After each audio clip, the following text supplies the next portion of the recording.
5 € par jour. C'est moins qu'un café et une viennoiserie. C'est moins que le trajet en bus quand on prend le mauvais ticket. C'est rien dans la bouche de ceux qui ont. Et c'est tout dans les mains de celles qui n'ont presque plus. Aujourd'hui, je vais te parler d'une femme qui avait 48 ans, 3 enfants adultes qui ne l'appelaient que quand ils avaient besoin de quelque chose, un travail qui l'épuisait depuis 20 ans, et un compte en banque qui finissait dans le rouge tous les 25 du mois sans exception. Et cette femme, en 3 ans, a tout changé. Pas avec un héritage, pas avec un coup de chance, pas avec un homme qui l'a sauvée, avec 5 € par jour, mis de côté d'une façon que je vais te raconter. Et ce que je veux te dire d'abord, et que tu vas comprendre à la fin de cette histoire, c'est que ce n'était pas vraiment une question d'argent. Que Joëlle a découvert au bout de 3 ans, c'était autre chose. Quelque chose qu'elle n'avait jamais eu, quelque chose que personne ne lui avait jamais donné et qu'elle n'avait jamais pensé à se donner elle-même. Je te le dirai, je te promets que je te le dirai. Mais d'abord, je veux que tu restes avec moi parce que le chemin pour y arriver est aussi important que l'arrivée. Est-ce que tu as déjà eu l'impression que l'argent arrive et disparaît sans jamais vraiment te traverser? Comme si tu étais juste un tuyau, que ça entre d'un côté et que ça sort de l'autre, sans jamais rester, sans jamais te réchauffer les mains. Est-ce que tu t'es déjà couché en te disant « J'ai travaillé toute la semaine et je n'ai rien à montrer, rien qui soit à moi ». Alors cette histoire est pour toi. Joëlle habitait à Vénissieux, dans la banlieue de Lyon, dans un appartement au rez-de-chaussée dont la fenêtre du salon donnait sur le mur du parking. Elle n'avait jamais vu le soleil depuis cette fenêtre. Seulement le béton gris et parfois une voiture qui ne lui appartenait pas. Elle était auxiliaire de vie depuis 22 ans. Elle s'occupait de personnes âgées, les levait, les lavait, les habillait, les faisait manger, revenait le soir, parfois la nuit pour les urgences. Elle connaissait les noms des médicaments mieux que certains médecins. Elle savait comment tenir quelqu'un qui tremble sans le faire tomber. Elle savait comment parler à quelqu'un qui ne reconnaît plus son propre prénom. Ce qu'elle ne savait pas, c'était comment s'occuper d'elle-même. Elle portait depuis 2 ans le même manteau gris avec une poche intérieure recousue au fil marron parce que la doublure avait craqué et qu'elle ne voulait pas payer les 30 € de la retouche professionnelle alors qu'elle savait coudre. Elle l'avait recousu elle-même un soir de novembre, à la lumière de la cuisine, avec les lunettes sur le bout du nez et le fil qui ne voulait pas passer dans le chat du premier coup. La poche tenait. Mais le fil marron se voyait sur le tissu gris, et elle le savait, et elle mettait quand même le manteau tous les matins parce qu'il n'y en avait pas d'autre. Son rêve, si on lui avait demandé, était petit. Tellement petit qu'elle n'osait même pas le dire à voix haute. Elle voulait passer une semaine seule, quelque part où elle n'aurait à s'occuper de personne. Pas une semaine à la mer avec les enfants, pas un week-end chez sa sœur avec les repas à organiser. Une semaine, elle. Une chambre simple, un lit propre, du silence et personne à lever à 6 heures du matin. C'est tout. C'était son rêve. Dans le fond de son armoire à vêtements, derrière les pulls pliés et le drap de rechange, il y avait une enveloppe Kraft. Elle ne l'avait montrée à personne. Il n'y avait rien dedans, pas un billet, pas un ticket, rien. Juste l'enveloppe. Elle l'avait prise un jour dans le tiroir du bureau, sans trop savoir pourquoi. Et elle y avait écrit un mot sur le devant avec son stylo à bille bleue. Un seul mot, moi. Elle ne l'avait jamais ouverte, elle ne savait pas encore quoi y mettre. En octobre de cette année-là, la voiture avait lâché. Pas complètement, mais le moteur faisait un bruit que le garagiste avait regardé en hochant la tête avant de prononcer la phrase qu'elle redoutait depuis des mois. 1200 € de réparation, minimum. Joëlle avait regardé son compte le soir même, 147 €, plus la cantine de sa petite fille, In, qu'elle gardait le mercredi et dont elle payait les repas depuis que sa fille, Karine, avait perdu son emploi, plus les médicaments de sa mère qui vivait seule à 40 km et qui ne pouvait pas aller à la pharmacie seule, plus le loyer dans 15 jours. Elle avait demandé un crédit à la banque. Le conseiller lui avait dit, avec une voix professionnelle, « Évite votre taux d'endettement ne vous le permet pas ». Elle avait raccroché. Elle était restée assise dans la cuisine avec le téléphone posé sur la table. Elle n'avait pas pleuré. Elle avait juste regardé le carrelage pendant un long moment, comme si une réponse allait apparaître entre les joints. C'est sa collègue Nadia qui lui avait proposé de lui prêter 500 €. Joël avait dit non 2 fois, et oui la 3e. Parce que l'alternative, c'était de ne pas aller travailler. Et si elle ne travaillait pas, elle ne gagnait pas. Et si elle ne gagnait pas, tout s'effondrait. Elle avait remboursé Nadia en 4 mois au prix de manger des pâtes le vendredi et de sauter le café du matin pour économiser 2,50 € par semaine. Mais pendant ces 4 mois, quelque chose s'était brisé à l'intérieur. Pas bruyamment, silencieusement. Elle avait 48 ans, elle travaillait depuis l'âge de 22 ans et elle avait dû emprunter 500 € à une collègue pour réparer une voiture. Un soir, en rangeant le linge, elle avait sorti l'enveloppe Kraft du fond de l'armoire. Elle l'avait regardée longtemps. Moi, avec le stylo à billes bleues, elle l'avait remise derrière les pulls sans l'ouvrir. Et cette nuit-là, pour la première fois, elle l'avait sortie dans sa tête. Elle avait pensé à ce mot en s'endormant. Moi, juste moi. Est-ce qu'il me reste quelque chose qui soit à moi? Joël prenait le bus 53 tous les matins à 6h20 pour aller chez sa première cliente, Mon Uber, une ancienne institutrice de 82 ans qui habitait rue des Genêts et qui ne reconnaissait plus ses propres enfants, mais qui récitait encore des poèmes de Prévert sans jamais se tromper d'un mot. Ce matin-là, le bus avait du retard. Joël attendait debout à l'arrêt, les mains enfoncées dans les poches du manteau gris, avec le fil marron. Et il faisait ce froid humide de novembre qui ne pince pas mais qui s'installe et qui reste. La femme assise sur le banc de l'abribus n'avait pas l'air pressée. Elle était âgée, peut-être 75 ans, peut-être plus. Elle portait un foulard imprimé à fleurs oranges et violettes nouées sur la tête et elle tricotait, debout dans le froid, avec des aiguilles en bois qui claquaient doucement. Joël l'avait regardée sans le vouloir. La femme avait levé les yeux de son tricot. « Vous attendez quelque chose ?» avait-elle demandé. Pas le but, quelque chose. La nuance était étrange. Joël avait dit « Le bus 53 ?» La femme avait souri légèrement. « Ce n'est pas ce que j'ai demandé. » Joël n'avait pas su quoi répondre. Elle avait regardé vers la route. La femme avait posé son tricot sur ses genoux. Elle avait dit sans préambule, comme si elle reprenait une conversation commencée il y a longtemps. « Je m'étais de côté depuis mes 30 ans. Mon mari ne le savait pas. Mes enfants ne le savaient pas. Juste moi. 5 francs par jour au début. Puis 10. Puis ce que je pouvais. » Joël s'était retourné vers elle. Et au bout de combien de temps avait-elle demandé? La femme avait repris ses aiguilles. « Au bout de 3 ans, j'ai pu partir une semaine à Sisteron, seul, juste moi et la lavande.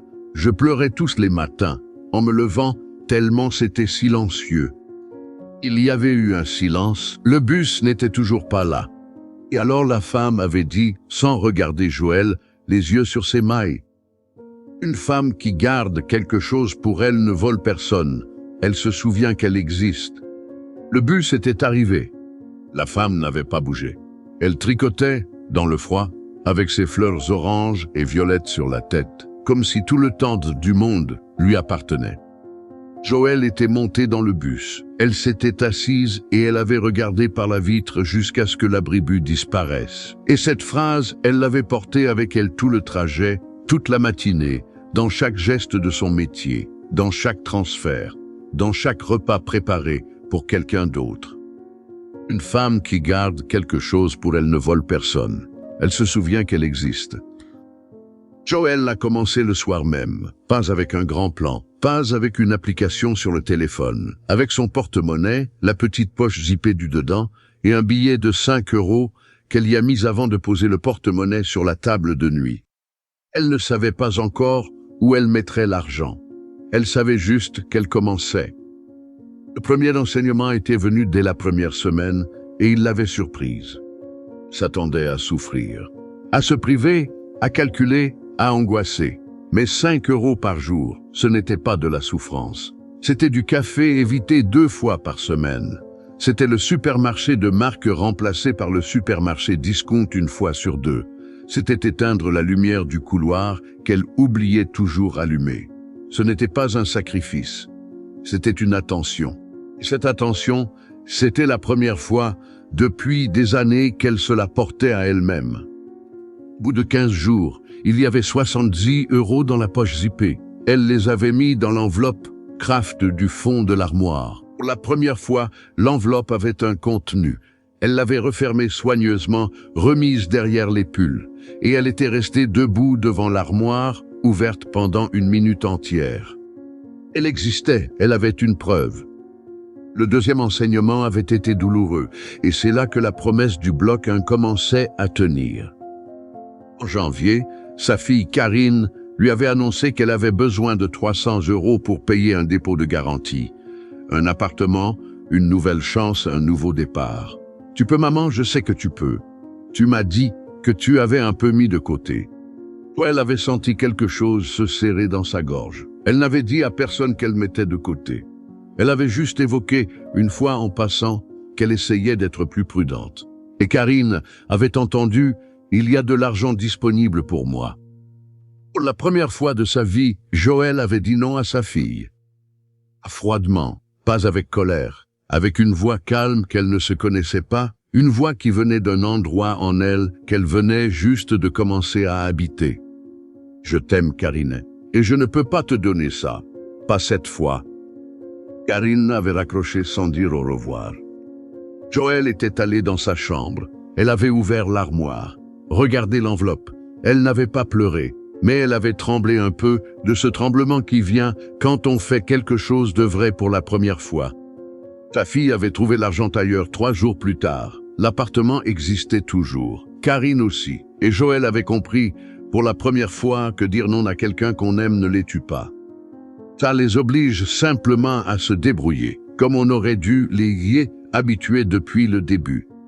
Le troisième enseignement, c'est celui qui avait tout changé réellement. Celui que la femme à l'abribus ne lui avait pas dit, mais que Joël avait découvert seul au bout de 18 mois. Elle avait compris que l'argent qu'elle gardait ne lui servait pas à grand-chose de concret, pas encore. Mais il lui servait à quelque chose d'invisible et d'essentiel. Il lui prouvait, chaque mois, que ses besoins existaient, que son repos existait, que son futur existait. Pas le futur de ses enfants, le sien. Pendant 22 ans, elle avait soigné des inconnus et élevé des enfants, et réparé des voitures avec de l'argent emprunté. Et jamais, pas une seule fois, elle n'avait agi comme si elle méritait autant de soins qu'elle en donnait. 5 € par jour, c'était la façon dont elle se disait, sans les mots, je compte. La première année, il y avait eu 1650 € dans l'enveloppe. Elle les avait mis sur un livret à son nom que personne ne connaissait. La deuxième année, elle avait fait pareil et elle avait ajouté 20 € par mois en refusant 2 fois de payer les sorties scolaires de sa petite fille Ins en demandant à Karine de prendre sa part. Karine avait grogné. Joël n'avait pas bougé. Karine avait payé. La troisième année, début avril, le livre indiquait 4 900 €. Joël avait regardé ce chiffre sur l'écran de son téléphone pendant très longtemps. Elle avait tapé le code 2 fois pour être sûre de ne pas se tromper. 4 900 € à elle, à son nom, sur un livret qui ne devait rien à personne. Elle avait réservé une semaine dans un petit gîte à Dieulfi, dans la Drôme, pour 440 € tout compris. Seule, début mai, entre les fleurs de cerisier et les fins de journée qui sentent l'herbe chaude. Elle avait annoncé à sa fille qu'elle partait en vacances. Karine avait eu un silence, puis, mais, qui gardera In. Elle avait dit, « Toi, c'est ta fille. » Elle avait dit ça simplement, sans dureté, comme on dit une chose évidente qu'on aurait dû dire depuis longtemps. Sa collègue Nadia, celle qui lui avait prêté 500 € 3 ans plus tôt, l'avait regardée d'un air différent quand Joël lui avait dit qu'elle partait une semaine seule. « Tu as changé, toi », avait dit Nadia. Joël avait souri sans répondre. Elle ne savait pas encore comment expliquer. Elle savait juste que quelque chose s'était remis en place dans sa poitrine. quelque chose qui avait été tordu pendant des années et qui était maintenant pas droit exactement, mais moins tordu. Le mois avant de partir, elle avait donné son manteau gris avec le fil marron à la déchetterie. Elle n'en avait pas acheté un autre tout de suite. Elle était sortie une semaine sans manteau, avec juste son blouson de mi-saison, parce que le printemps arrivait et qu'elle avait le temps. Quand elle avait acheté le nouveau manteau, en juin, c'était un manteau couleur prune, avec une doublure satinée qui glissait sur les bras à 59 € au solde. Elle l'avait mis dans la cabine d'essayage, elle s'était regardée et quelque chose dans ses yeux était différent. Pas plus jeune, pas plus mince, juste présente. En septembre, Joël attendait à nouveau à l'arrêt du bus 53. 6h20. Le froid humide de novembre n'était pas encore là, mais il s'annonçait dans l'air, dans la façon dont le ciel ne se décidait pas entre gris et blanc. Il y avait une femme debout à côté d'elle, jeune, peut-être 35 ans, les yeux gonflés de quelqu'un qui a mal dormi depuis longtemps, et les mains qui serraient la courroie de son sac à main, comme si c'était la seule chose solide à tenir. Joël ne lui a pas demandé si ça allait. Elle a juste regardé devant elle et elle a dit doucement, comme à elle-même. Vous n'en chacun funk vie, sensenkera kulsegarai kirchazab. Vous savez ce qui m'a changé la vie, 5 € par jour, juste ça. La femme avait tourné la tête. 5 €, elle avait l'air de ne pas comprendre. Joël avait souri, 5 € tous les jours dans une enveloppe que personne n'ouvre sauf moi. Pas pour les enfants, pas pour les factures, pour moi. La femme avait baissé les yeux. Je n'ai même pas ça. Si, avait dit Joël, sans hésiter. Le café que vous ne prenez pas un matin sur deux, les chips que vous n'achetez pas le vendredi, le magazine que vous feuilletez au bureau sans l'acheter, c'est là cet argent. Il attend juste que vous décidiez qu'il est à vous. La femme avait les yeux qui brillaient d'une façon qui n'était pas encore des larmes, mais qui en était très proche. Joël avait ouvert son sac. Elle avait sorti une enveloppe Kraft ordinaire qu'elle avait pris soin d'apporter ce matin-là, sans trop savoir pourquoi, comme si elle savait qu'elle en aurait besoin. Elle l'avait tendue à la femme. Vous écrivez votre prénom dessus, juste votre prénom, et vous commencez ce soir. La femme avait pris l'enveloppe avec les 2 mains. « Je m'appelle Amandine », avait-elle dit. « Je sais », avait dit Joël. Elle ne le savait pas, bien sûr, mais elle savait qui était cette femme. Elle l'avait été, elle l'était encore un peu, dans certaines heures. Et entendant cette enveloppe, elle ne faisait que passer ce qu'on lui avait donné à l'arrêt de bus, 3 ans plus tôt, par une femme, avec un foulard à fleurs oranges et violettes et des aiguilles à tricoter en bois. Le bus est arrivé. Joël est montée. Elle s'est retournée une seconde et elle a dit, depuis la marche d'entrée, juste avant que les portes se ferment, « Une femme qui garde quelque chose pour elle ne vole personne. Elle se souvient qu'elle existe. » Les portes s'étaient fermées. Elle, ce soir-là, en rentrant, Joël avait ouvert son armoire. L'enveloppe Kraft n'était plus là. Elle l'avait donnée. Mais il y avait, à la place, posé sur le dessus des pulls pliés, le livret en papier de son compte, avec le solde imprimé dessus. 4 460 €. À cacher, pas honteux, là au-dessus des pulls, en pleine lumière. Elle avait mis le livret sur l'étagère de l'entrée, entre ses C et son badge professionnel. Pour la première fois, elle n'avait plus besoin de le cacher. Je vais te poser une question et je veux que tu y répondes maintenant, là, pendant que tu regardes cette vidéo. Est-ce qu'il y a, dans ta vie, quelque chose qui est à toi, pas à ta famille, pas à ton couple, pas à tes enfants ou tes collègues ou ta belle-mère, à toi? Un espace, un objet, un peu d'argent, 1 heure de la semaine, n'importe quoi qui soit juste toi, sans devoir l'expliquer, sans devoir le justifier, sans devoir en faire profiter quelqu'un d'autre. Si la réponse est non, alors Joël te dit ceci, commence ce soir. Pas demain, pas le 1er du mois, pas après les vacances, ce soir. Dans une enveloppe, écris ton prénom dessus. Mets-y quelque chose, même 2 €, même 1 pièce. Pose-la dans un endroit qui est à toi. tu auras commencé. Commente ici en dessous jour 1 et dis-moi une chose que tu vas faire aujourd'hui, juste pour toi. Une seule, petite ou grande. Je veux lire chaque commentaire, je les lis tous, vraiment. Et si tu connais une femme qui donne tout sans jamais se garder quoi que ce soit, envoie-lui cette vidéo. Pas pour lui dire qu'elle a tort, pour lui dire qu'elle n'a pas encore découvert qu'elle a le droit. Je t'embrasse. À très vite.